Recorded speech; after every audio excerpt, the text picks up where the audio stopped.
YouTube, yo, what's going on, guys? Listen, man, it's finally here.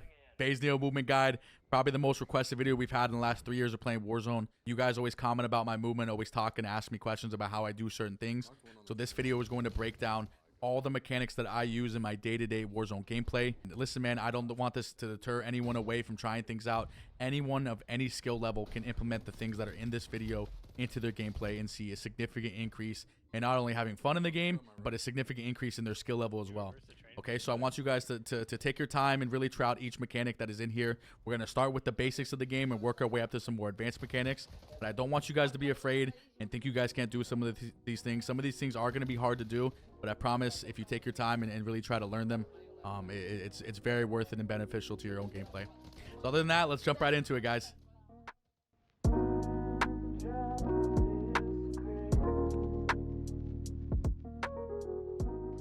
Okay, guys, so to start off, I just want to talk about slide canceling, and I'm sure a lot of you guys already know how to slide cancel, through the previous CODs. If you're watching this video, I'm sure you already know how to do it, but I just want to talk to you guys just in case you aren't doing it the correct way, because there is a couple different ways to do it, and it's not like previous CODs. So the way you used to slide cancel in the original Warzone was slide, jump, or slide. That is still viable to do in this game, but it's not the most effective way to do it. Call of Duty has actually acknowledged slide canceling as a mechanic in the game now, finally. The way you want to do slide canceling is very simple, guys. It's just slide and jump.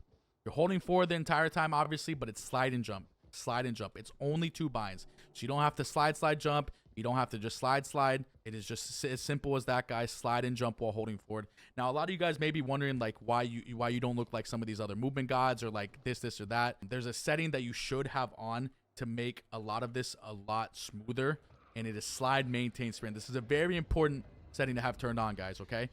Very important setting to have turned on. It allows your move after the slide cancel to just be fluid, so you don't have that clunkiness feel when you're done slide canceling. So just to go over it again, just so you guys don't get it confused: slide, jump, slide, jump. So now we're going to go into how you can camera people with your slide cancel, guys. I'm going to go over and show you a different segment where we talk about cameraing and how to camera the most effective way possible with slide canceling. So guys, to get even more in-depth with slide canceling in general and cameraing people, breaking people's ankles, I want to give you a little tip that I see a lot of people still doing wrong at the highest levels and the lowest levels of Warzone. When people like to camera someone, like let's say an enemy's pushing from this direction, you hear him, and you're ready to slide cancel and challenge him. What a lot of people make the mistake of doing is sprinting out first and then sliding. That is a big mistake for the reason as you are giving up your cover and you're not using it in an advantageous way. When you sprint out, you can't shoot the second you're sprinting. If I'm sprinting, I can't shoot my gun, right? You can only start shooting the second you start your slide. So that's a big thing to remember with this. The way you are supposed to camera people and the way you see like a lot of like top tier movement people do it is they start their sprint and their slide before they leave the corner. So if a person's pushing from this direction, the way I keep my advantage of having cover and catching them off guard is by starting the sprint and the slide before I leave the corner. As you see, you'll see me do that in a lot of situations. I will never, ever sprint out and then slide, because like I said, you give up your cover for no reason at all. You give them a time to react when you sprint out first and you can't shoot your gun. You're completely giving away your advantage. So always start your sprint and your slide before you leave the corner. We're going to show some in-game examples of me doing this. You'll see a lot of the times I'll run backwards and I'll re-slide around so I can camera people. It's the fastest and quickest way to re-challenge a person and the most effective way to do it. I don't know. Oh my god, gun. Is that close to me? Oh my god, where are you looking? Having find his zone. So as you guys just seen in the clip we just showed, I use the sprint and slide cancel around the corner to give myself a more advantageous positioning to make it just so much easier for me to camera people. The guy I killed in here was kind of like a little sweat too, man. It's not like he was like some average Bob. He knew what he was doing a little bit. You guys can tell the second I heard this guy on the right side of the grave, I moved to the left side of the grave so I could start that sprint and slide cancel around the corner. That's very important to take note to, because I could have easily just re-chowed right away, jump chowed, slide chowed, but I would have put myself in a bad spot because he was more ready for the fight than me. The way I broke his ankles is by going to the left side of the grave. As you guys can see, I went to the left side of the grave, started my sprint and slide cancel as I just showed you guys around the corner, and look at this, man. I mean, this guy is literally painting the ground with bullets, man, like he's fucking Picasso. I mean, this guy got his ankles broken so bad, man. It is not an understatement of how bad this guy got cameraed. So like I said, you start your sprint and slide cancel around the corner first, and you will be cameraing so many more people, guys, I promise. You add this into your gameplay, you're just getting so many more kills. Okay, guys, so I just want to talk about traversing around the map in general, and I see a lot of people, what they do is they like to slide cancel when they're moving around from point A to point B. Now, although it's not necessarily the worst way to move around the map, it's definitely not the fastest. You can just tack sprint in general, but obviously that's not the fastest because it runs out pretty quick. The longest way to keep your kind of tack sprint up and going and not stopping for the longest amount of time is by jumping and sliding. You guys will see me move around the map a lot by jumping and sliding. You see me. I'm never not jumping around on the map. I'm always jumping from point A to point B. And it's also harder to get hit. You know, that adds a little bit more to your finesse in your game. So if I show you guys right here, if I just slide cancel from point A to point B, I'm not going very fast. Like, it might look like I am, but I'm not. Now, if I'm jumping and sliding and I let my slide extend out, you're covering so much more distance in so much a shorter amount of time. It is absolutely pivotal that you jump a lot and jump and slide a lot around the map. So to break it down, it's just a simple jump and slide. You want to let your slide extend out at the end of your jump. You don't want to jump and slide cancel fast because, again, that will ruin your momentum and you can't start back up the tack sprint just as fast. So when I jump and slide, I let it extend out. Jump and slide, let it extend out. Jump and slide, let it extend out. So like I said, the slide goes very, very far in this game. So it is very advantageous of you to be able to move around the map this fast if you do it this specific way. Okay, guys, the mechanic I want to go over quickly before we get into the more advanced stuff is dolphin diving and pulling your chute. As you guys know, a lot of top tier Warzone pros, before they pull their parachute, they always dolphin dive off. Right now, it's weird to do with controller unless you play hybrid. I know a lot of controller players play on slide only, so I'm sorry that you can't do this all the time. If you're on mouse and key, this mechanic should be super easy to learn.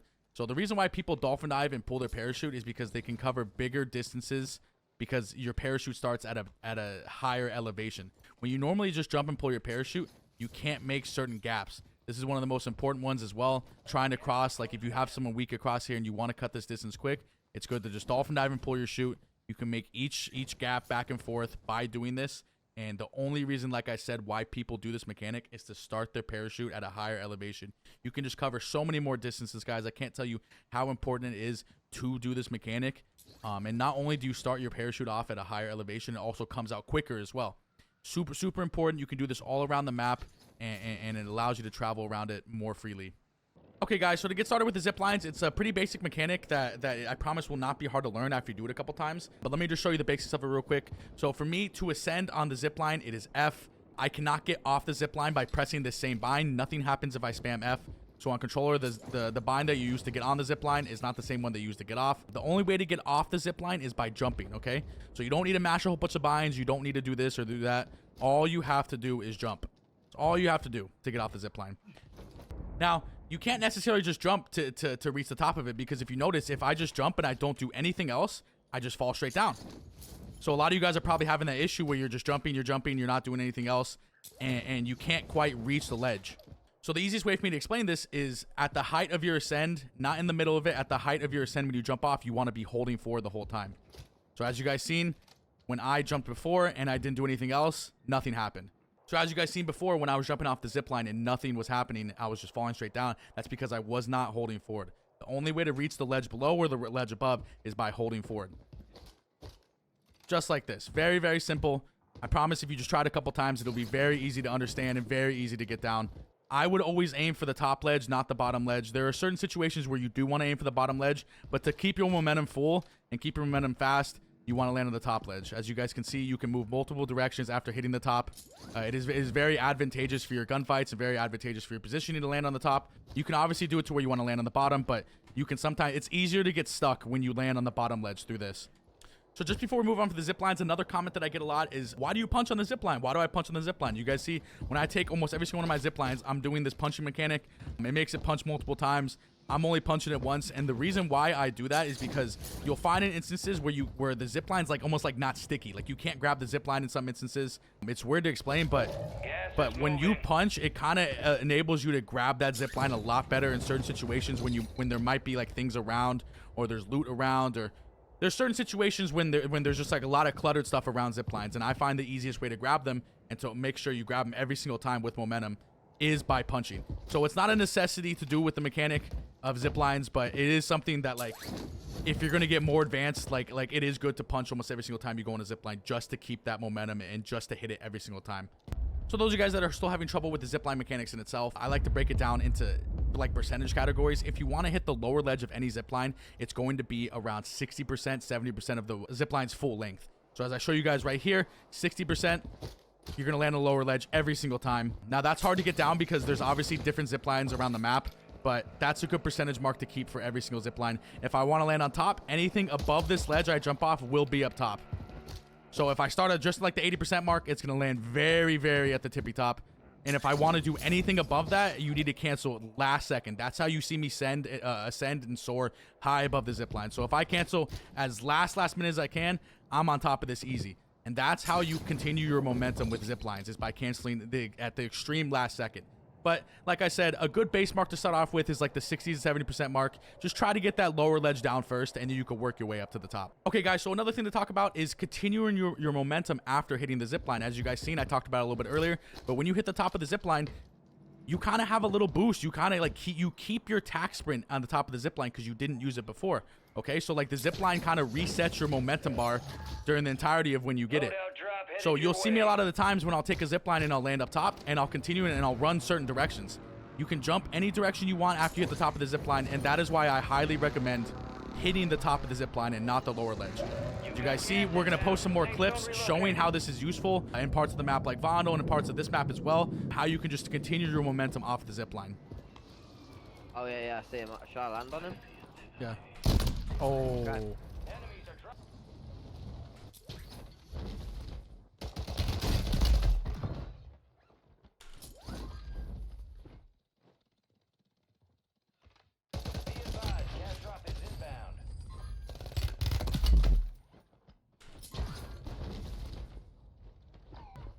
Right above this. Kill. Marking the rest of that squad on Is your it attack him? map. Get hunting. Enemy soldier incoming. Damn.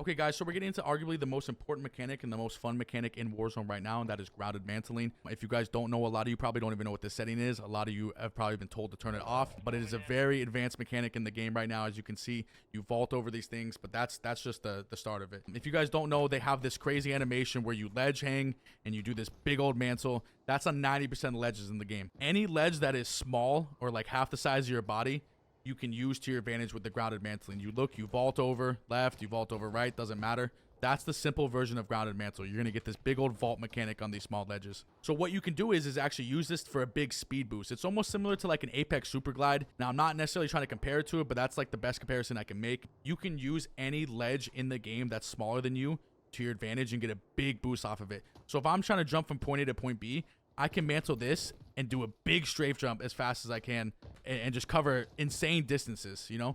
You're almost mantling and jumping off the ledge as if you were just standing on top of it and jumping. So what grounded mantle allows you to do is use any ledge that is smaller than you in the game and treat it as if you were jumping off of it just by standing up normally. So if I was to jump on this and jump off of it normally, obviously I cover a big distance. And if I'm going to grounded mantle and do it in half a second, I can cover that exact same distance and sometimes even further at times. It is completely nuts what this mechanic does to the game. As you guys see, I'm mantling almost every single object that I find on the ground that's small, and it allows you to do some insane things, guys. I can go any direction I want. If I want to do it backwards, I can do it backwards. If I want to do it right, I can do it right and left, etc. It does not matter, guys. This is absolutely absurd what this does for you and what this does for your movement around the map. Okay, guys, just to talk more about this grounded mantle, you need to be in a full sprint. You need to be in a full tactical sprint to get the vaulting animation, to get it to where you vault over. If you notice, if I have grounded mantle on and I walk up to the sideways, I get this big ugly mantle. Big ugly mantle. You're vaulting or you're mantling as slow as you would sideways, as you would like mantling over a big block like this, which is just absurd. You should never have to take that long to mantle over anything in the game. The way you get around this is you need to be in a full sprint when you start your mantle. That is how you get the vaulting animation, and that is how you keep the momentum from going left, right, forward, backwards. You need to be in a full tack sprint. I mean, if you guys are not already playing an automatic tack sprint, you should be. There's no reason to even be watching this video if you're not playing with auto tack sprint. You guys need to have this setting on. It allows you to move around the map the fastest. I know some of you guys don't like using it because it messes up your shotguns or it messes up the way you move around the map or you jump off ledges. But I promise the sooner you get down automatic tack sprint, the better your movement will just be in general. So Just to go over it again so you guys don't get it confused, you need to be in a full attack sprint to hit these grounded mantles, okay? The more you practice these grounded mantles, I promise, the easier it will get. But that's the best way I can explain it right now. As you guys see in the previous clips, you can go anywhere you want, man. Anywhere you want with these vaults. And it's the most fun and most important mechanic in the game. We're going to show you some clips of me doing it in-game and how you can camera people even easier than you would using any other mechanic.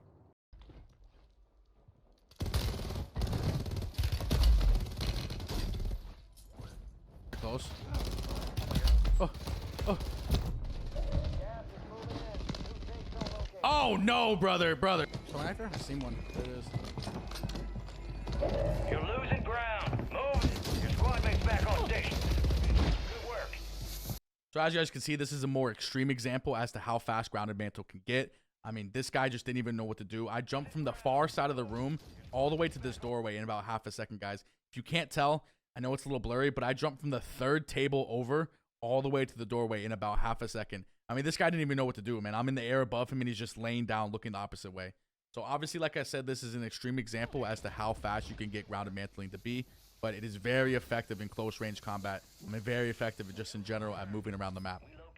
So guys, those are all the mechanics that I use in my everyday Warzone gameplay. I promise if you learn to chain these mechanics together, you'll not only have a more fun time running around on the game, but you'll be moving around the map like it's butter. To me, this is the best Warzone movement has ever felt, even compared to Warzone 1, guys. The clunkiness that you normally felt in COD is all gone once you chain a lot of these movement mechanics together. And although it might be hard, it's definitely worth to go back in the video and pause some things and practice every single mechanic that I showed you in this video. Other than that, I hope you guys enjoyed. I was very, not necessarily nervous, but I was very hesitant on putting a video out like this because it's kind of hard to explain my thought process on some things. But hopefully I did a good job thoroughly explaining some of the mechanics of this game. And I really hope you guys can use this in your everyday Warzone gameplay. Other than that, thank you guys so much.